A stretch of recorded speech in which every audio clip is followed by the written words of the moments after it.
110억 원대의 뇌물과 350억 원대 비자금 조성 혐의로 구속영장이 청구된 이명박 전 대통령. 자, 바로 내일 영장심사가 있습니다. 홍순빈 아나운서.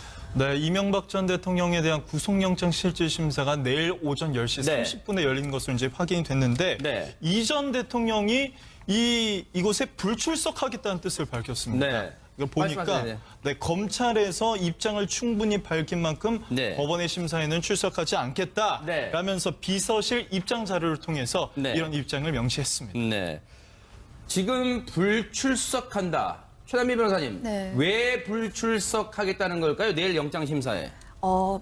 일단 대외적으로는 정치적인 그러한 어떠한 메시지를 주는 겁니다. 왜냐하면 지금 하고 있는 검찰의 수사는 이명박 대통령을 표적으로 삼아서 하는 수사이고, 그렇기 때문에 이명박 전 대통령 측에서는 어떠한 얘기를 하고 있냐면 어떠한 사실관계들을 이명박 전 대통령을 표적으로 삼기 위해서 꿰고 있다라는 표현까지 썼거든요. 그렇기 때문에 표적 수사이다. 정치적인 보복이다라는 것이기 때문에 어차피 우린 더 이상은 검찰의 수사에 협조하지 않겠다는 그런 것이고요. 그렇기 때문에 영장 실질심사 나가지 않겠다는 것이 이제 대외적인 명분이고, 네. 거기에다가 더해서 저는 변호인단이라든지 아니면 측근들이 검찰의 수사를 받고 난 이후에 이명박 전 대통령이 물론 본인들의 측근에게 대해서 수사 잘 받고 왔다, 걱정하지 마라 라고 얘기는 했지만 네. 검찰에서 지금 밝히고 있는 바로는 굉장히 증거가 탄탄하고, 그렇기 때문에 영장 실질심사에 나가더라도 굳이 유리한 것으로 흘러가지 않을 승산이 크다라고 볼 수 같다. 그렇기 때문에 예전에 박근혜 전 대통령이 영장 실질심사를 받을 때의 모습들을 돌이켜봤을 때 그러한 모습을 본인 스스로가 보여주고자 하지 않았던 것도 하나의 의도가 아닌가 싶습니다.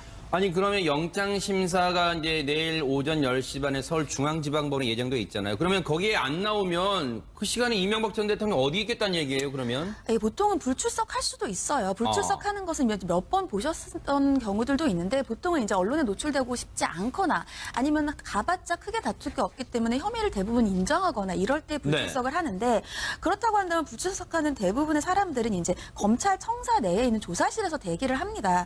그런데 이명박 전 대통령 같은 경우에는 전직 대통령이라는 특수성이 있지 않습니까? 그렇기 때문에 경호 같은 문제도 있을 수 있고, 그래서 현재는 아직 대기할 장소는 정해지지 않았다라고 알려져 있고요. 혹시 자택에서 대기할 가능성도 굳이 배제하고 있지는 않다, 이렇게 알려져 있습니다. 네. 앞서 최단비 변호사님 잠깐 언급했습니다만, 김 교수님, 측근들이 오늘 언론 보도도 보니까 측근들이 대통령님 나가지 마십시오, 영장심사에, 아마 그랬던 것으로 전해지고 있어요. 왜 그랬을까요? 일단은 검찰의 입장은 다 정해져 있다. 그리고 이제 구속영장 청구하는 과정 중에서 검찰의 패를 상당 부분 다 봤기 때문에 네. 검찰의 입장은 뭐 너무 규모가 크지 않습니까? 네. 일단은 뭐 뇌물의 액수와 비자금의 액수를 따진다면 뭐 450억 대가 되지 않습니까? 460억 정도 되네요. 그렇죠. 네. 그런 액수기 때문에 이렇다면 도저히 뭐 여기서 어떤 검찰의 프레임에서 빠져나가기는 어려워 보인다. 네. 그렇다면 검찰과 굳이 맞서는 모습으로 가지 말자라는 어떤 전략적인 모습이 될 텐데요. 네. 왜냐하면 그지 전직 대통령으로서 굳이 가서 소명하고 판사의 질문에 답하면서 검찰 측과 대립하는 모습을 보였을 때 네. 도리어 더 불리할 수 있다. 그리고 거기서 내놓는 답변 중에서 일부가 나중에 또 다른 꼬투리가 될 수 있다라고 이제 네. 판단할 수 있는 거죠. 아하. 근데 사실은 좀 쉽지는 않아 보입니다. 왜냐하면 그래도 이명박 전 대통령이 분명히 이거는 억울하다라고 하는 입장이 있을 수 있거든요. 네. 그런 부분에 대해서 소명을 하는 것이 훨씬 더 이 자리에서 유리할 텐데 네. 그 부분은 일단 포기를 한 것으로 보이고요. 네. 그렇기 때문에 결국은 정치 보복이라는 그림으로 가서 네. 어떤 정치적인 해결책을 마련해야지 네. 법적으로는 도저히 현재 나와 있는 혐의와 그 액수 그리고 증거와 측근들의 명명백백한 진술이 있거든요. 네. 빠져나가기는 어렵다고 판단을 하는 거죠. 아하. 그렇기 때문에 네. 결국은 법적인 어떤 대결보다는 역시 정치적으로 본인이 살아날 수 있는 길들을 모색해야겠다. 네. 이런 최종적인 전략적인 판단을 한 것으로 보입니다. 최단비 변호사님, 이런 가운데 검찰이 청구한 구속영장의 내용이 공개되고 있는데 구속영장 청구 사유가 대체 뭐였습니까? 일반적으로 법에서 정해져 있는 구속영장 사유가 범죄가 혐의가 굉장히 중대하고 네. 그리고 증거인멸 우려가 있고 도주의 우려가 있을 때 구속영장을 청구하고 발부를 하고 있습니다. 아하. 그렇기 때문에 여기에 맞춰서 검찰이 이제 설명을 했는데 먼저 앞서서 지적해 주신 것처럼 범죄 혐의가 굉장히 중하다는 거죠. 아하. 지금 알려진 바로만 해도 지금 거의 비자금 조성이 한 300억 원 가량인데다가 뇌물의 액수도 엄청나기 때문에 그러니까요, 네. 혐의가 굉장히 중대하고 여기에 대해서 검찰이 내놓은 증거만으로도 충분히 혐의가 소명될 수가 있다. 여기에 지금 증거인멸의 우려라는 것은 일단 기본적으로 이명박 전 대통령은 대부분의 혐의를 부인하고 있습니다. 아하. 특활비에 대한 일부분 빼고는 다 그렇죠. 부인하고 있기 때문에 증거인멸의 우려가 있고 네. 여기에다가 도주의 우려까지 있다. 왜냐하면 범죄 혐의가 굉장히 중대하기 때문에 이 범죄의 혐의를 피하기 위한 도주의 우려가 있다라고 현재는 보고 있고요. 네. 여기에 대해서 이명박 전 대통령 측의 변호인들 입장에서는 관련자들이 이미 다 구속돼 있거나 재판에 들어가 있기 때문에 더 이상은 증거인멸의 우려가 없고 전직 대통령이기 때문에 얼굴이 다 알려져 있는 사람이다. 그렇기 때문에 도주의 우려가 없다. 거기다가 혐의 자체도 지금 앞서서 말씀드린 것처럼 혐의 여러 가지 사실관계를 꿰맞추기 형식이기 때문에 구속영장이 발부되면 안 된다라는 입장을 취하고 있습니다. 아하. 그런데요, 김 교수님. 앞서 그 CG 좀 보여주세요. 저희가 글자를 만든 게 아닙니다. 저희가 검찰이 청구한 구속영장의 그 청구 사유서에 나온 그대로 글자를 따온 거예요. 마지막 거 보세요. 보통 우리는 영장 청구 사유 중에 보통 우리가 말할 때 도주의 우려라는 표현을 쓰잖아요. 그런데 이번 서울중앙지검에서 이명박 전 대통령의 영장 청구한 구속영장 사유, 청구 사유를 보니까 도망의 우려, 도망의 염려, 도망의 염려가 더 정확한 표현입니다. 도망의 염려라고 썼대요. 일각에서는 그래서 혹시 그 네티즌이 그런 의견을 쓴 글이 있더라고요. 망신주기 아니냐, 전직 대통령 망신주기 아니냐. 뭐 이런 표현도 썼던데 어떻게 보세요? 일단 검찰의 입장에서는 정말로 중하다라고 보는 것 같습니다. 검찰의 이제 영장에 적시된 내용들을 보면은 형량이 이 뇌물 수수라든가 이 규모를 봤을 때 형량이 무기 또는 11년 이상에 해당한다. 그러니까 엄청나게 중한 범죄라고 봐야 되는 거죠. 그리고 형사 책임을 면하기 위해서 장기간 도망갈 가능성을 얘기를 했습니다. 네. 도망을 갔던 사례는 딱 한 건 있었습니다. 역대 대통령 중에서. 아, 누군가요? 전두환 전 대통령이 이 서대문에서 자택 앞에서 골목길 성명을 낭독한 뒤에 합천으로 떠나버렸습니다. 아하. 고향 합천으로. 그리고 네. 나중에 결국은 검찰 수사관들이 연행을 해왔습니다. 맞아요, 네. 참 볼썽사나운 모습이었었는데요. 네. 그러나 다른 대통령에 대해서는 사실은 그런 표현까지 쓰지는 않았거든요. 아하, 네. 비슷한 표현이 있더라도 그렇지는 않은데 이번 사안에 대해서 네. 이명박 전 대통령의 경우는 이렇게 중한 혐의들이 뭐 전체로 네. 따져본다면 한 뭐 20건 가까이 되고 공식적으로는 혐의를 6개 정도의 이제 법 관련되지 않습니까? 네. 이렇게 중대한 상황에 대해서 아무것도 인정하지 않고 있다. 네. 뭐 딱 저기 10만 달러 네. 특활비 받은 것만 인정하지 않습니까? 아하. 그렇다면 이 부분에 대해서 그리고 그동안에 얼마나 많은 증거의 인멸이 있었습니까? 네. 더군다나 청와대 뭐 3천 건이 넘는 청와대 문건들이 영포빌딩 지하에 네. 다 있었습니다. 그리고 많은 부분들이 증거인멸과 네. 측근들에 대한 짜맞추기 뭐 이런 부분이 그동안 네. 있었거든요. 네. 입맞추기, 이 측근들과 입맞추기할 가능성들 아직까지도 배제할 수 없다. 이런 측면에서 이명박 전 대통령에 대해서는 상당히 중하다라고 보고 있는 것 같은데 네. 저도 표현에 있어서는 검찰이 좀 더 전직 대통령에 대한 좀 그런 예우는 할 필요는 있지 않았을까. 네. 좀 그런 부분은 생각이 듭니다. 그러면 최단미 변호사님, 왜 검찰 입장에서는 영장 청구 사유에 마지막에 도망의 염려 이 항목을 넣었을까요? 이 검찰의 의중을 뭐로 봐야 됩니까? 사실 저는 개인적으로 도주와 도망을 굳이 구분할 필요는 없다라고 아하, 네. 보고요. 도망을 일부러 검찰이 그 단어를 썼을 거라고는 생각하지는 않습니다. 거기에다가 도망의 우려, 도주의 우려를 넣어야 되는 이유는 이 모든 것이 대부분이 인정이 되어야 구속영장이 발부가 되기 때문이고요. 거기에다가 앞서 교수님께서 지적하신 것처럼 검찰은 진심으로 도주의 우려가 있다라고 보는 것 같고 모든 것들이 다 인정이 되어야지 구속영장이 발부되기 때문에 그런 요건에 적합하게 이 구속영장이 청구를 한 것이 아닌가 이렇게 아하. 생각이 듭니다. 그런데 시청자 여러분들께서 혹시라도 궁금해하실 거예요. 그러면 아니 전직 대통령 구속영장 청구 사유에 도주의 염려, 도망의 염려란 말을 넣은 게 이번이 혹시 처음인가? 라고 생각하실 텐데 홍순빈 아나운서 이번이 네. 처음입니까 혹시? 도망이라고 적시한 건 처음입니다. 아하, 그래서 그런가요? 이제 순서대로 차근차근 그럴까요? 짚어보면 네.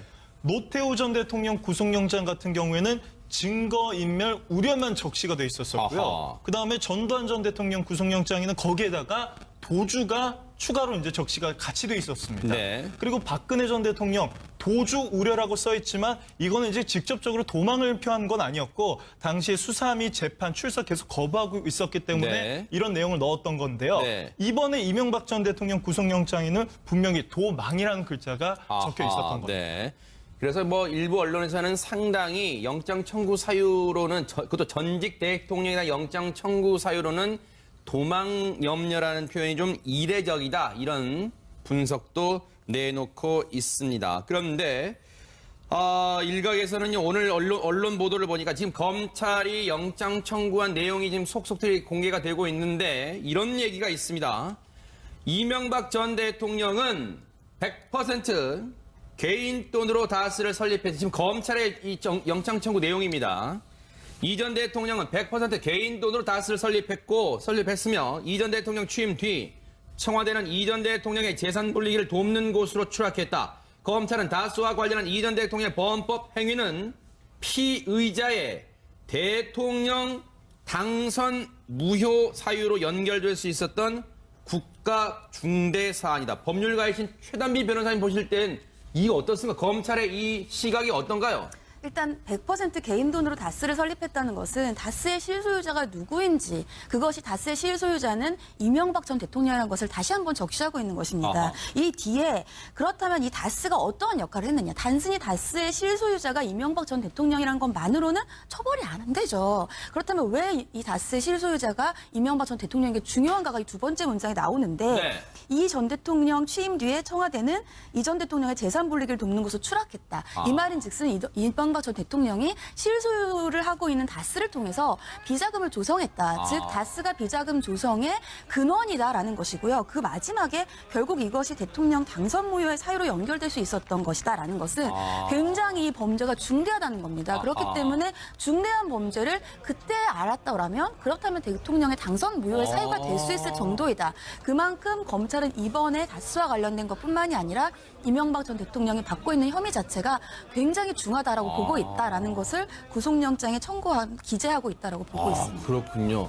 자, 그럼 여기서요. 여러분의 시간을, 기억의 시간을 2007년 당시로 한번 소환시켜 드리겠습니다. 2007년 당시 대통령 후보 경선 당시 토론회 때 이명박 당시 후보의 얘기를 들어보시고 이어가 보도록 하겠습니다. 제가 만 그 회사가 저 회사 같으면 두 분이 악착스럽게 월급도 받아가고 모두 빼갔을 겁니다. 자기 회사니까 그냥 배당도 안 받고 회사를 키울 욕심을 가지고 했지. 저 때도 역시 늘 들어왔던 것처럼 나는 다스는 내 회사가 아니라는 점을 분명히 선을 긋고 있습니다. 그런데 10년 전에 그리고 2007년이니까 11년 전인가요? 이 11년 전부터 자신의 것이 아니라고 선을 그어왔던 이명박 전 대통령. 하지만 검찰은 분명히 100% 다스의 실소유주가 이명박 전 대통령이라고 겨냥을 하고 있고 바로 내일 오전 10시 반에 서울중앙지방법원에서 이제 구속 여부를 다툴 영장심사, 구속 전 피의자 신문이 열리게 됩니다. 이런 가운데 최단비 변호사님, 김윤옥 여사에 대한 로비 정황 보도가 계속해서 지금 나오고 있습니다. 네, 이명박 전 대통령이 검찰에 소환되기 전에는 김윤옥 여사 같은 경우에는 이 특활비와 관련되어서 일부분에 대해서만 이제 이름이 나오고 있었어요. 근데 소환이 된 이후에 조사를 받고 나서 이제 김윤옥 여사에 대한 것들이 혐의가 점점 더 많아지고 그러니까요. 있습니다. 말씀하신 것처럼 김윤옥 여사에 대한 로비 정황이 먼저 나왔는데, 네. 뭐 예를 들자면 지금 현재 명품 가방 안에 현금을 넣어서 줬다 이러한 얘기들도 나오고 있고, 그렇죠. 이팔성 전 우리금융지주회사의 회장이 성동조선으로부터 받은 돈을 건넸다, 일부를 건넸다라는 얘기까지 나오고 있어요. 네. 거기에다가 지금 다스의 실소유주가 누구이냐와 관련되어서도 네. 김윤옥 여사가 다스의 법인카드를 썼다는 겁니다. 허허. 김윤옥 여사뿐만이 아니라 이명박 전 대통령도 마찬가지고 거의 다스의 법인카드를 97년부터 2007년까지 11년 동안이죠. 네. 총 1796회에 걸쳐서 4억 5천여만 원의 돈을 썼다는 거예요. 네. 이명박 전 대통령 측의 입장에서는 다 쓰는 나와 무관하다인데 네. 지금 그 회사의 임직원들만 쓸 수 있는 법인카드 그것도 네. 몇 개 발급이 안 됐다고 합니다. 아하. 이 몇 개 발급이 안 된 카드를 네. 개인의 용도로 발급만 받은 게 문제가 아니라 용처가 미용실, 호텔, 네. 병원 대부분의 쇼핑과 관련된 부분이에요. 네. 이렇기 때문에 이런 것들이 다 지금 혐의가 보고 있는데 네. 문제는 그렇다고 한다면 김은옥 여사까지도 조사를 할 것이냐, 조사를 한다면 언제일 것인가가 네. 이제 관심의 집중이긴 하지만 네. 조사는 이제 불가피할 것으로 보이고 네. 단순히 조사의 방식과 시기는 검찰이 현재 조율 중이다 이렇게 알려져 네. 있습니다. 그 여러 형태 뇌물이 꼭 돈만 받은 게 아니더라고요. 지금 검찰이 보고 있는 그 내용에 따르면요. 제가 하나 읽어드리고 최명기 원장님 말씀 들어볼게요. 지금 검찰이 어제 브리핑을 했어요. 기자 상대로 출입 기자 상대로 얘기를 해줬는데 이명박 전 대통령이 무려 25년간 현금을 필두로 명품 가방 앞서 얘기 드렸죠. 양복, 차량 여러 형태의 뇌물을 받았다는데 구속영장 청구 내용에 따른 겁니다. 저희가 그냥 말을 그냥 하는 게 아니에요. 이팔성 전 우리금융지주회장이 2008년 1월에 의류 디자이너와 함께 당시 삼청동의 총리 공간을 방문합니다. 왜냐하면 여기는 당선자 신분이 잠시 사용할 수 있게 되어 있습니다. 대통령 당선자 신분이요. 이 자리에서 대통령 당선인 신분이던 이 전 대통령 만나서 양복 5벌, 코트 1벌, 사위인 이상주 삼성전자 전무의 양복 등 총 1230만 원 상당의 의복을 맞추도록 해줬답니다. 그리고 2010년 12월에는 이팔성 전 회장이 우리금융지주 회장직 연임을 청탁하면서 이 전 대통령 측에 240만 원 상당의 루땡땡땡 시작하는 가방에 현금 1억 넣어서 전달한 정황도 확보했다고 영장 청구에 기재가 돼 있어요. 최명기 원장님 정말 이 옷 얘기하니까 최순실 박근혜 전 대통령 관계가 잠시 떠오르기도 했습니다. 그 인간은 습관의 동물이니까요. 쭉 해오던 대로 생활을 하게 되어 있거든요. 그렇기 때문에 아마 이게 우리가 좀 더 이전부터 어떤 네. 관행이 아닌가를 한번 생각해 봐야 되는 부분이 있고요. 네. 그리고 이 전 대통령의 딜레마는 뭔가 하면은 엄청나게 돈은 많아요. 그런데 그게 전부 남의 이름으로 되어 있지요. 네. 그러니까 본인의 마음대로 쓸 수는 없는 거예요. 네. 거기에서. 그러다가 보니까 어떤 의미에서 뇌물이라든가 현금이 네.